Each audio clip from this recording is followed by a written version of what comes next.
Sayang, ang daming of color dito, John Lloyd. Sana na isa-isa mo. Eto naman, ang ganda nito. Ang laki niya, grabe. Ang laki ng ilong.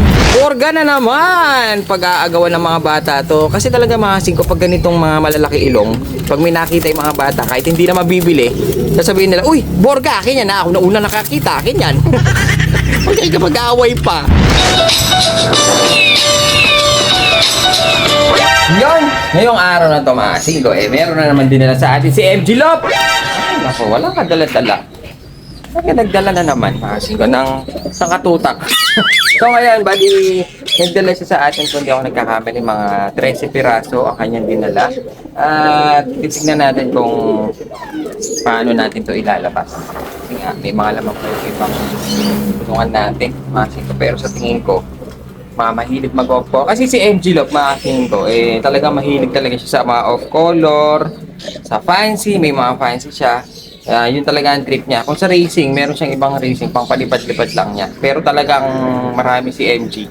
Pag sinabi mong MG Lop ng Tarlac, puro off-color, talagang mga rare color, off-color. Stencil siguro no, nasa 50 piraso. Sobrang daming ipon.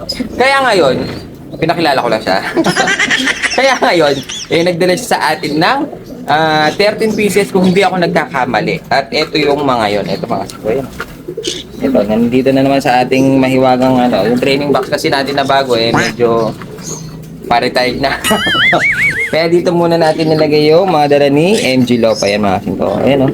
Yan ang titignan natin ngayong araw na to. At kikilatisin natin dahil nga hindi rin kasi ako ganong magaling sa kulay Wala tayong alam sa kulay Kasi hindi kayo masyadong magagaling sa kulay, mga wala kayong alam sa kulay. Mga singko, kaya baalala kayo kung anong kulay ang tingin nyo dito. Ang alam ko lang kasi mga common, Stencil, Andalusia, mga ganun. Pero pag medyo nagrarumble na yung kulay, kasi puro project ito ni MG Lop. Stencil to ganito, po-cross niya. Pag lumabas ang kulay na ganyan, hindi ko na alam. So ayan, titinda muna ako. Bumibili. Yan! Kung napapansin nyo mga singko tagal natin di umakyat dito sa ating Taiwan Lop na napakalaki, napakalawak. At higit sa lahat, baka na-miss nyo mga singko ang ating waiting area. Walang kabasa dyan, walang kainit. So ayun mga singko, kaya tayo hindi ganong nakakaakyat dito. Pansinin nyo, tagal natin wala akong nahagip na video na pumunta tayo dito sa ating mga kalapati dito sa taas. Dahil minsan medyo naiinip ako, ginagawa ko pakain lang, tapos paliparin ko yung iba, tapos bababa na ako. Kasi makasin ko yung mga ibang ibon natin, konti lang lumilipad ngayon, kaya medyo parang nakakainip. Konti lang kasi yung lumilipad ngayon, hindi sila lumilipad lahat dahil nga nag-feathering ako ng mga balahibo nila, mga ilang linggo na siguro. Kaya yung mga tumutubo medyo malaki na. Sana mahabol natin kasi parang maaga mag-i-start yung BBC kung may karera pa. Pati mga kalapati natin pinagdidiskita ka, wala karera. So ayan, patatabayin na lang daw natin yung mga ibon natin. So ayan, sana wag matuloy yung mga ganyan-ganyang pati ibon. Ano ba naman kinalaman ng eroplano? Laki-laki na eroplano Takot na takot yung ibon natin doon. So ayan mga singko, papakita ko ngayon yung mga pinedering natin kung ano itsura na ng mga pakpak nila. Kasi kahit ako hindi ko ganong chinecheck Basta ang alam ko, ayun, nakikita ko na kasi medyo tumutubo na. At ngayon, pakakawalan ko muna yung mga pang south, mas bata kasi to. Hindi pa sila napedering. Yung mga pang winter na September, yun ang pinedering natin. Check upin lang natin, baka mamaya bigla makalabas makalabas Sasakit yung mga pakpak na mga yan.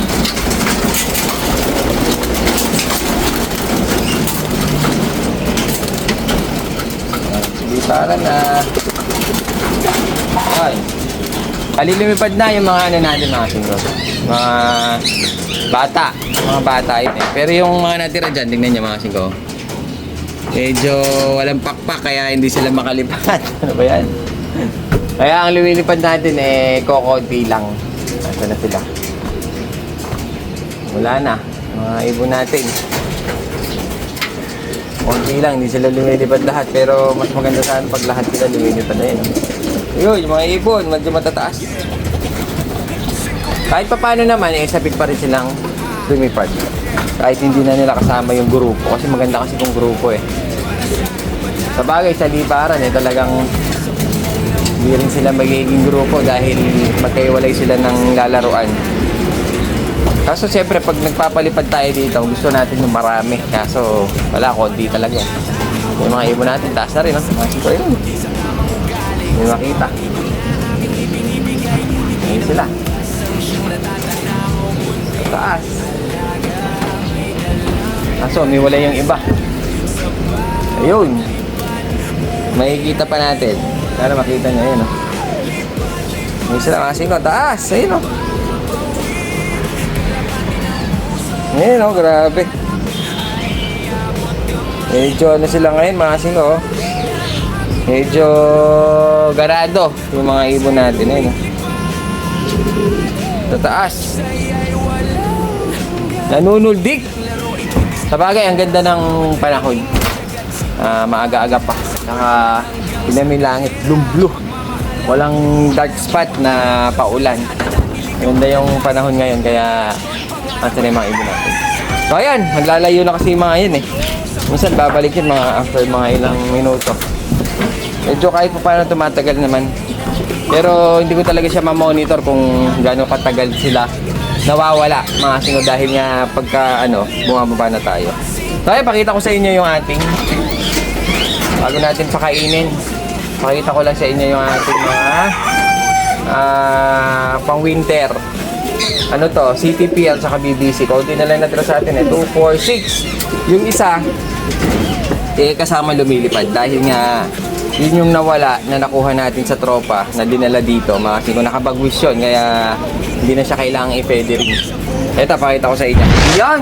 Bali, ang gusto ko dito sa mga dala ni MG, puro rare color. Mga singko, ayan. Kung hindi man siya sobrang ganda ng kulay, matik yan mga singko, kargado. Pag sinabi mo kasing kargado, lahat kasi ng mga breeder ni MG Lock, sobrang ganda. Ngayon, perfect na niya lahat ng mga kulay.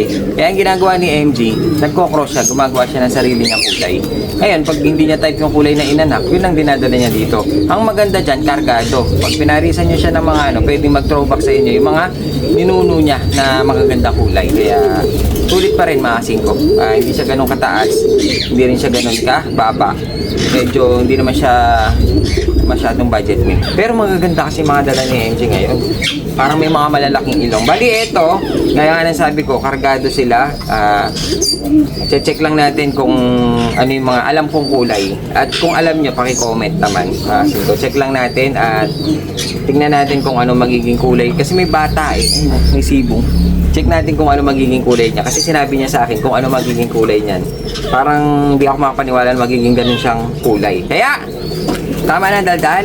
Shoutout muna natin mga tropa groups natin na sila Cedric Fuensalida ng Bicol. Shoutout sa iyo. Kay Jan Macaveli ng Mandaluyong City. Shoutout. Kay Lernel RM ng Porac, Pampanga. Kay Bossing ng Pora. Shoutout sa iyo. Ingat ka dyan sa ibang bansa.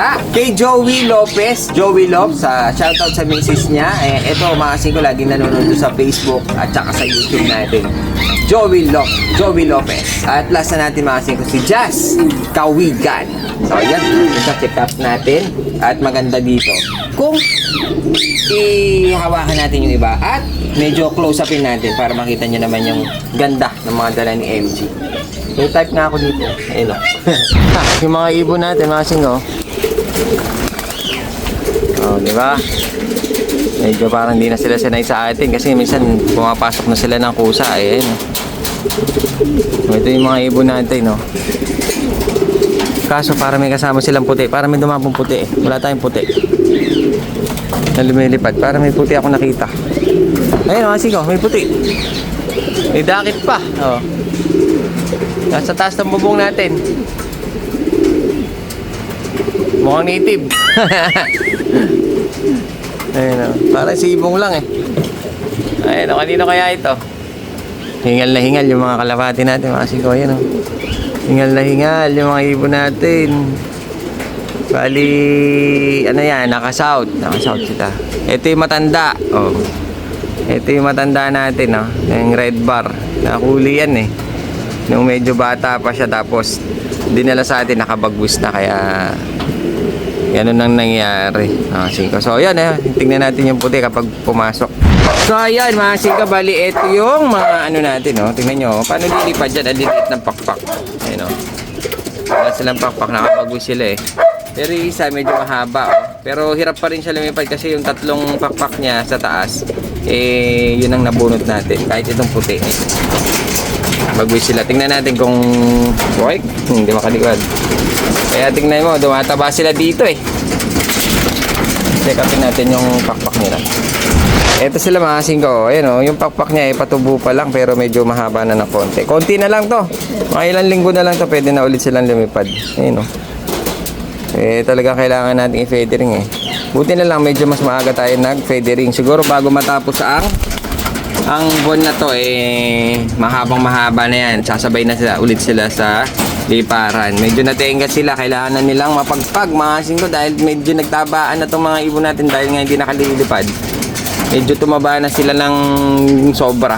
Puro ano na. Wala na silang exercise eh. Ayan o. Hindi sila makalipad mga singko. So yan. Yan yung mga reason kung bakit tayo hindi gano'ng nakakakyat dito. Dahil nga nakakainip at wala silang mga pakpak ay no. Buti pa to medyo mahaba. Ito tingin ko lilipad to pero medyo hirap. Yung tatlo kasi niya na nasa taas binunot natin. Tingnan natin kung sanay pa yung atin sa ano. Sa tawag natin medyo ilang na sila eh. Ito meron tayong bagong pito. Mga singko kasi yung pito natin pang ano eh. Kaso hindi sila sanay dito mga singko dahil bago lang natin ito pero pumapasok sila.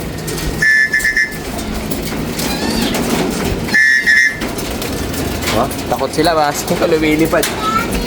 Lumilipad sila eh. Saan kaya yung puti? May dakit pa tayong puti. Ayun oh, takot siya yung iba pero yung iba pumasok eh. Gamitin natin yung ano. Dapat talaga hindi tayo magpapalit talaga ng pito. Dahil nga nandito na yan kasi meron tayong ganito, pwede kayong bumili sa amin. Ito yung dati natin eh. Diba? Ang pangit ng tunog. Ay, sumipat na yung puti. Baka marunong doon sa may-ari. Lumipad na yung puti na dakit natin. So ayan, iiwanan ko na. Medyo nanibago yung mga ibon natin. Ayaw ng boba. Dati-dati talagang pag nandito ako, pag tinawag ko sila, bababa sila. Kaso ngayon wala. Yung iba lang. Yung iba lang pumasok. Ayun oh. Pinakain natin ulit. Nakain na natin sila kanina eh. Kaso talagang nauubos ng mga natitira dito dahil di sila lumilipad. Kaya nilagyan natin sila ulit para pumasok ng ito. Para pagdating nila meron silang kakainin. O yan, let's go down at tayo'y magtatakal na naman. Yun lang ang reason kung bakit tayo hindi gano'n nakakakit dito. Kasi baka mapansin nyo na bakit hindi na tayo nagpupunta dito sa ating Taiwan Loft na napaka-presko. Ang ganda ng view. Puro bubong. Ganun nga ang ginawa natin. Nag-feathering tayo kaya medyo naiinip ako. Tinatamad akong magpalipad dahil nga ilan lang yung lumilipad natin, hindi lahat. Dati kasi pag binuksan natin to, lahat lilipad, wala matitira. Tapos, ngayon, meron na. Mga ilang linggo siguro, okay na to. At papakita ko sa inyo kapag full grown na yung mga balahibo nila. Kaya gagawin natin, ano pa hinihintay natin? Ang daldal mo? Bababa na ako. Yan, check upin natin yung mga dala ni MG na close up para mas makita nyo rin mabuti. Ito yung gamitin natin na pinto. Mas malaki kasi ito. Medyo hirap ako dito sa maliit eh. Kasi nga, one hand lang tayo. Mga singko, isa lang kamay ang gamit natin. Unahin na natin. Ito mga singko, tingnan nyo to. Sampolin na natin ito. Ito mga singko, kung wala siyang puti sa ulo, napakaganda niyang kulay niya. Ayun, hindi ko nga alam kung anong kulay ito. Parang siyang checker, pero puti-puti yung loob. Diba? Kasi nagpadumi lang sa kanya dahil meron siyang puti-puti sa konti sa ulo. Pero pag wala, ganyan ang kulay niya. Ayun mga singko, ayan o. Ayan o. Yung maliit na yan. Ayan o. Ganda o. Pero siya mas maputi yung kanyang kulay. Kasi nga, mga kinocross-cross niya hanggang sa makapagpalabas siya ng ibang kulay na pwede niyang i-keep. Kaso ngayon, pag ganito ayaw niya siguro, pwede na niyang i-out mga singko. Kaya ito mga to kargado. Ito yung sample natin.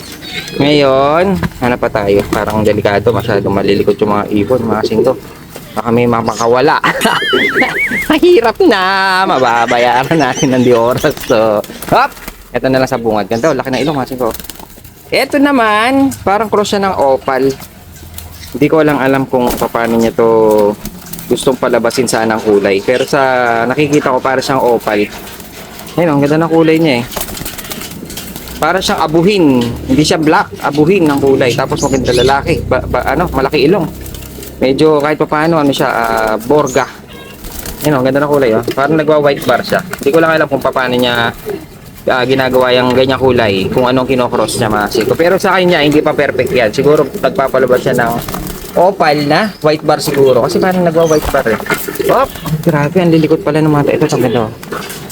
Ito mga 5 opal, hindi ito blue bar ah. Hindi ito blue, ang laki ng ilong. Tara nga natin, baka may makawala. Ito mga 5, isa siyang opal. Kasi tingnan nyo, para siyang abuhin, hindi blue bar ito. Tapos yung kanyang bar, brown na. Gandang ibon, laki din ng ilong ah. Kak ito, matic. Ayan mga 5, kak, matic yan. Ang ganda oh. Parang silver blue bar. Ngayon, ito to, dito kayo magtataka. Ito. Yung dalawang ito. Ito mga 5, makikita nyo, ang dami niyang pula. Kala ko nga kanina, ash red. Ito daw mga 5, baka maging homo. Pag sinabi niya kasing homo, itong mga katawan niya parang magiging silver. Pag naging silver yan, yung ulo ay maiiwan, magiging itim mga 5. Parang ganyan ang dating. Yan o. Parang ganyan. Kasi yung kanya hanggang leg eh. Ito daw mga 5 hanggang ulo lang. Ayun o. Parang nakikita ko na nga, medyo nagdadark ang ulo niya. Yun nga lang mga 5, yung kanyang tuka ay medyo, ayun nga, medyo aling ng konti. Ayun, konti lang naman. Ayun o. Konti lang naman. Okay na yan. Pero yung kulay niya mukhang nag-iiba na nga. Ayun o. Mapumuti daw ito, tapos maiiwan yung ulo na itim. Parang nagdadark na nga yung ulo. Parang ang ganda. Hindi ko ma-imagine. Dalawa ito magkapatid. Ito, tsaka yun mga 5 ito. Ang tawag niya dyan mga homo. Ayun nga no, parang nag-gray yung mga ulo niya. Tapos ito daw, na pula-pulang yan mga 5 ay matatanggal. Magiging siyang parang ganyan nga ang kulay. Mamaya titignan natin yan. Mukhang kakaiba. Ito yung sinasabi niya kanina na magiging homo. So, siguro pero may maiiwan na pula dyan. Hindi ko lang ganong kabisado. Ito, kanina ko pa nakikita to. Malinis to, maliit lang. Ayun, wala siyang duming puti. Maliit lang siya pero ang ganda ng kulay. Eh, hindi ko lang alam kung anong klaseng opal ito. Siguro basta pag ganito kasi parang opal lang sa akin.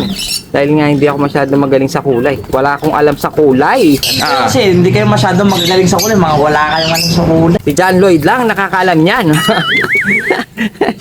Sayang, ang daming off color dito, John Lloyd. Sana na isa-isa mo. Ito naman, ang ganda nito. Ang laki niya, grabe. Ang laki ng ilong.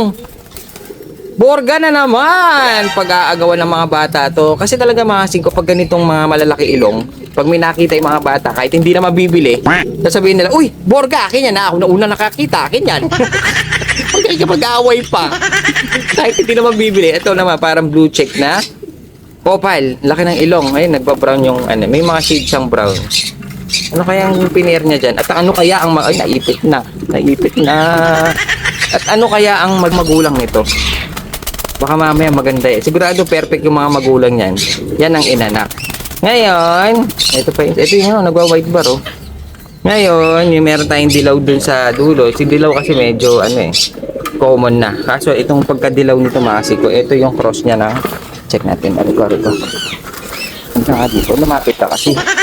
Ito naman mga 5, ito yung yellow niya na kinross ata niya ng stencil. Kaya medyo nag-light na konti. Ayun na. Dark yung ulo, light na yung katawan. Yan yung mga cross niya ng stencil na yellow eh. Ewan ko lang kung anong pinaproject niya, bakit na kinross. Tapos ayun, may nabugbog na yun no? Pero mukhang babae, red bar. Ngayon, hawakan natin yung pinakamaganda para sa akin. Ha? Hawakan natin. Pinakamaganda ito kasi. Ito, ganda nito. Perfect na to para sa akin. Light color na Andalusian. Andalusian ata to. Tapos pagdating sa ulo, buong leeg, napakaganda. Dark na. Ganda ng pattern. Ganda ng kulay. Oh, parang silver na may lace. Pagdating dito sa may ulo, ganda pa lalaki pa ito. Laki ng ilong. Pagdating dito, nag-dark na siya. Parang magiging ganito daw yung dalawang yan, mga 5. Yun nga lang, etong dalawang daw to, sa ulo lang ang dark. Ito naman, yung buong leeg Oh, hanggang ulo. Diba? Galing. Pero ang ganda nito, mga 5. Ito lalaki siya. Ayun oh. Ganda ng mga kulay, nakakaaliw. Iba-iba ang kulay, iba-iba ito. Mas marami ito mga 5. Check natin. Mas maraming kulay ito. Ang lilikot nila, parang hindi nahawakan ni MG. Etong isang to kasi medyo konti lang ang brown. Pero etong isa, parang lalaki ng mga ilong. Pero itong isa, mas marami siyang shades na brown. Kaya mas maganda siyang tinitingnan. Lalo na sa personal, oh. Mukhang kalawang na blue check. Parang kalawang siyang blue check, diba? Kakaiba. So, ayan. Bali, ito yung mga dinala ni MG. At hindi ko lang alam kung paano ko sila pagpapari-parisin dahil nga parang mas marami ang lalaki sa babae. Ayun, oh, halos lalaki. Pero maganda, malalaki ilong yung mga kak. Lalo na to, ang ganda, ang pogi na kulay. Gusto ko yan. Wala lang akong pera.